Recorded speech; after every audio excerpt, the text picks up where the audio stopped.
जय माता की जय सिया राम। भाई एक बहन ने पूछा था कि मैं जैसे ओम काली जपती हूँ तो क्या उसका भी फल मुझे मिलेगा, क्या उससे भी माँ प्रसन्न होगी?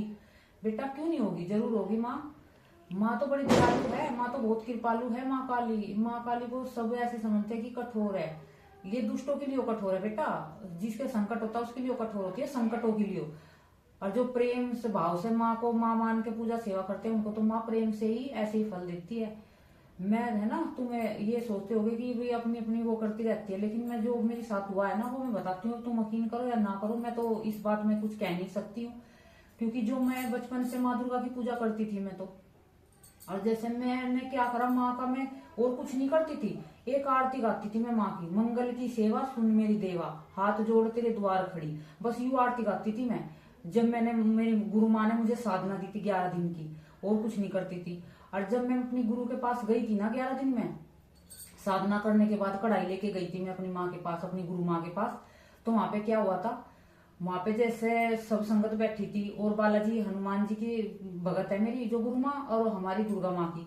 तो मैं ध्यान लगा रही थी आंख बंद करके। मुझे ये लग रहा था कि मैं बालाजी हनुमान जी का ध्यान करूं कि माँ दुर्गा का ध्यान करूं। तो मैं जैसे अंदर आंखें बंद थी, मेरा एक तरफ एक बार मेरी इधर निगाह जा रही थी, एक बार मेरी दुर्गे माँ पे निगाह जा रही थी, माँ भगवती पे। तो मेरे साथ क्या हुआ, जैसे मैंने आंखें बंद कर रखी थी, वहां पे संगत बैठी थी, मेरी गुरु माँ की पूरी संगत बैठी थी। जैसे मैंने आंखें बंद करी और तो मेरे को जोर जोर से मेरे को मतलब जयकारे लगाने लगी मैं धीरे धीरे। और जैसे माँ के, जैसे मेरी माँ का दरबार था ना गुरु माँ का, वहां से जो आई है ना माँ भगवती दुर्गे माँ, पहले सिर वाली निकल के आई ऐसे वहां से दरबार में से, और एकदम मेरे अंदर ऐसे होगी जैसे कि मेरे अंदर बढ़ गई सीना चीर के। फिर उसके पीछे पीछे काली माँ आई, काली माँ भी मेरे अंदर एकदम समा गई, मेरे एकदम शरीर इतना मतलब ऐसा होगा जैसे कितना मतलब कितनी शक्ति आ गई हो मेरे अंदर।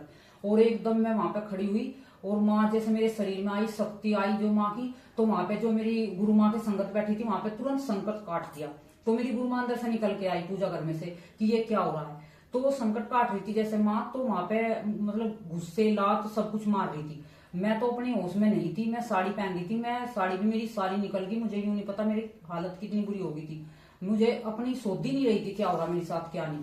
और वो जैसे उनके संकट काट रही थी। तो मेरी गुरु माँ कहने लगी भाई बुरा मानने की बात नहीं है, इसमें माँ की शक्ति आई है तो ये तुम्हारे संकट काट रही है, इससे तुम्हारे आज संकट खत्म हो जाएंगे। और तुम इससे बुरा मत मानिए कि भाई तुम्हारे घर वालों की पिटाई कर दी या किसी की पिटाई कर दी। तो उनकी लेडीज थी, जैसे उनके अंदर संकट था तो उनकी पिटाई हुई है, गुस्से भी लगे, उनके लात तो मतलब बहुत बुरी तरीके उनकी पिटाई हुई है। उस दिन से फिर उनको कभी संकट नहीं रहा, मैं ऐसी मतलब अच्छी होगी। तो देखो मैं तो इस आरती से ही माँ मेरी साथ ही इनके पीछे चलती है। माँ जो माँ दुर्गा की पूजा करते हैं माँ काली अपने आप आ जाती है, और बालाजी महाराज हनुमान जी भी अपने आप चलते हैं, भैरव बाबा भी चलते हैं। माँ दुर्गा की पूजा करने का ये फल है, सारी शक्ति अपने आप पीछे दौड़ी चली जाती है। और भोले बाबा और माँ, जैसे भोले बाबा है माँ दुर्गे हैं इनकी, तो मैं बचपन से ही पूजा करती थी। मैं 7 साल की थी जब मैं इनकी पूजा करती थी और व्रत करती थी, सरस्वती की बुक पढ़ती थी। मुझे ये नहीं पता था ज्ञान कि सरस्वती की बुक मतलब किसी के जरिए पढ़ी जाती है, गुरु के उससे पढ़ी जाती है। मेरा पेट तो खराब रहने लगा था छोटी सी कहीं, मैं सोचती थी पता नहीं क्यों मेरा पेट खराब रहा है। मेरी मम्मी कभी मेरा पेट कभी दिखाती, कभी धरण कभी कुछ, लेकिन पेट में जो मतलब मेरी शक्ति जागृत हो रही थी माँ की, वो चक्कर खुल रहे थे। बचपन में ही होगा था मेरे साथ ये, मुझे ना कुछ सब चीज महसूस होती थी। मैं सबको ये बताती थी कि ये, मैं स्कूल में भी कहती थी कि तेरे साथ आज ये है, तो उन्होंने कहती तुझे कैसे पता चल जावे। पर मुझे ये नहीं पता था कि माँ की शक्ति मेरे साथ चली हुई है। ये तो फिर जब मैंने गुरु बनाई शादी होने के बाद, और जब ये जाकर सब चीज फिर खेल शुरू हुआ है, लेकिन ये बचपन से थी मुझे समझ में नहीं आया। तो जैसे ओम काली जपते हैं, फिर मेरी माँ गुरु ने मुझे, जब उन्होंने देखा कि माँ की सवारी तो शरीर पे आ गई है, माँ के गुरु कहने लगी तू तो माँ काली को लेकर घूम रही है दुर्गा की साथ में। मैं कहने लगी माँ मुझे तो कुछ पता ही नहीं, मैं तो कुछ करा भी नहीं माँ के लिए, और मैंने तो सिर्फ एक आरती गाया करती थी, मैं तो पूजा में बैठ के मंगल की सेवा सुन मेरी दीवा, बस इसके सिवा मैंने माँ को कभी भी और कुछ मंत्र नहीं पढ़ा, कुछ नहीं करा मैंने।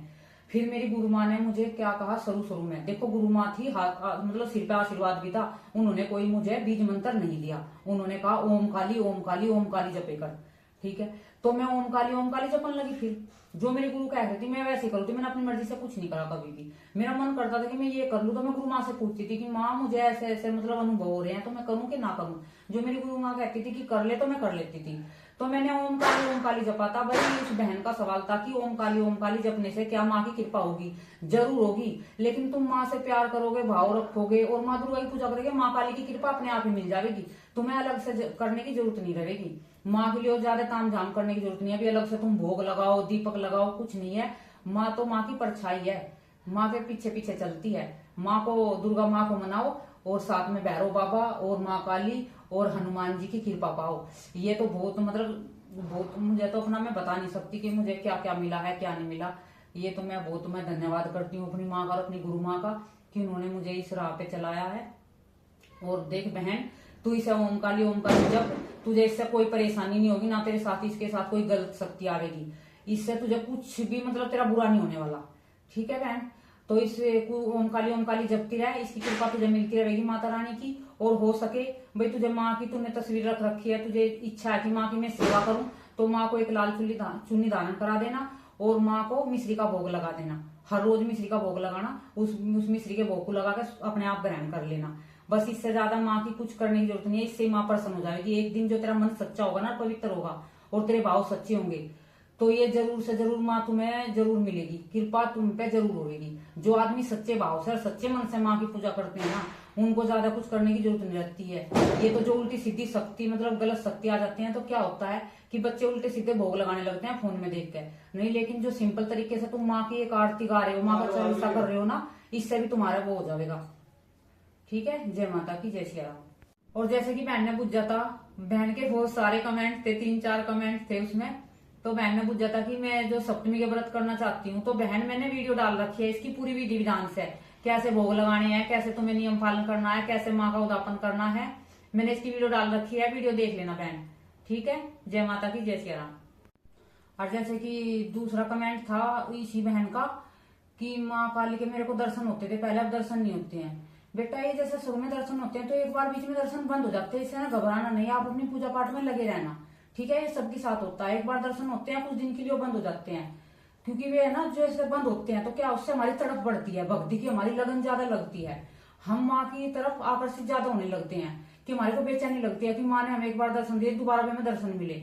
तो इससे घबराना नहीं है, कोई बात नहीं है, तुम पूजा पाठ में लगे रहो, जरूर तुम्हें माँ फिर दोबारा फिर दर्शन देगी। ये तुम्हारी परीक्षा है, ठीक है, परीक्षा की घड़ी है, इससे तुम अपना धैर्य मत खोना और अपनी जितनी भी मतलब एक कहते हैं ना अंदर एक अग्नि जलानी है, एक मतलब माँ की लगन लगानी है।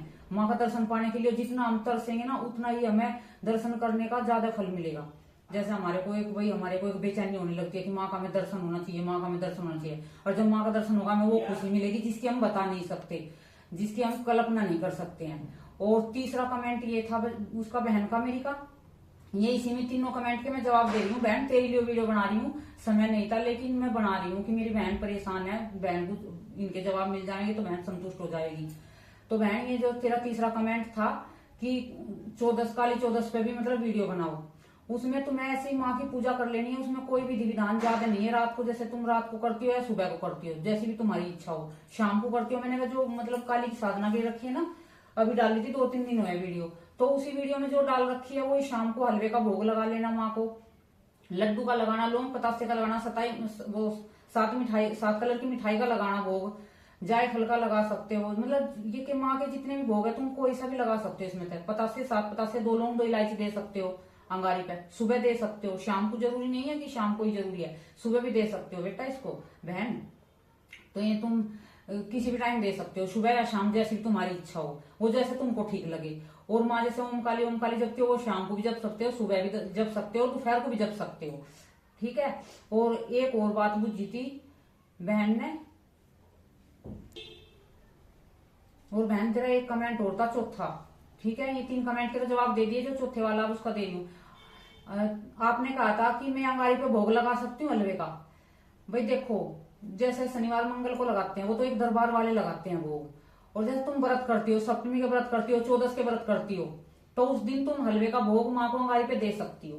ठीक है, उसमें कोई डर नहीं है। जिस दिन तुम्हारा व्रत है, जैसे 14 का व्रत करती है ना काली 14 का, ये जो बहनें करती हैं, इसमें 10 महाविद्याएं उस दिन होती हैं प्रकट, और माँ दुर्गा माँ काली सारी शक्ति साथ में चलती है उस दिन माँ की। तो ये थोड़ा सा तुम जैसे व्रत कर रही हो तुम अपने, तो इसमें हलवे का भोग शाम के समय मतलब जैसे 7-7:30 बजे तक पूजा करती हो तो उस टाइम तक भोग लगा सकते हो। और जैसे रात को भोग लगाते हैं ना, जैसे दीपावली आ गई मतलब काली 14 है, उस दिन भोग लगाएंगे रात को, तो वे गुरु के बिना नहीं लगाना 9 बजे के बाद जो भोग लगाएंगे, क्योंकि उस टाइम पे बेटा भोग लगाओगे गलत शक्ति भी आ सकती है, बिना गुरु के गलत शक्ति आएगी तो फिर आपको थोड़ा सा नुकसान झेलना पड़ेगा। और जैसे गुरु का हाथ होता है तो बुरी शक्ति नहीं आती है, वे सब साफ सुथरी शक्ति होकर आती है, क्योंकि आपके सिर पे गुरु का आशीर्वाद होता है। तो ये भोग तुम वैसे नॉर्मल व्रत कर रही हो तो लगा सकती हो, और जैसे कि काली चौदस का भी तुम व्रत करोगी, दीपावली से पहले दिन पड़ती है, उसको तुम सुबह भोग लगा सकते हो, शाम को 7 साढ़े 7 बजे तक भोग लगा सकते हो, पहले 9 बजे के बाद भोग नहीं लगाना है, ना ही कोई हवन करना है। जाप कर सकते हो ओम काली का, तो उसमें कोई परेशानी आने वाली नहीं है। ये बहन, मैंने तुझे जितना मैंने मतलब तूने पूछा था, मैंने चारों कमेंट के तेरे जवाब दे दिए हैं। ये तेरे लिए वीडियो बना दिया, इसको सुन लेना, तुझे संतुष्टि मिल जाएगी। और कुछ हो तो कमेंट में भेज देना, फिर तेरे लिए मैं कुछ और जो तुझे इच्छा हो तो और दूसरी वीडियो बना दूंगी। ठीक है, इसमें कुछ समझ में ना आवे, जो आ जाए तो ठीक है, कमेंट कर देना। जय माता की, जय सिया राम।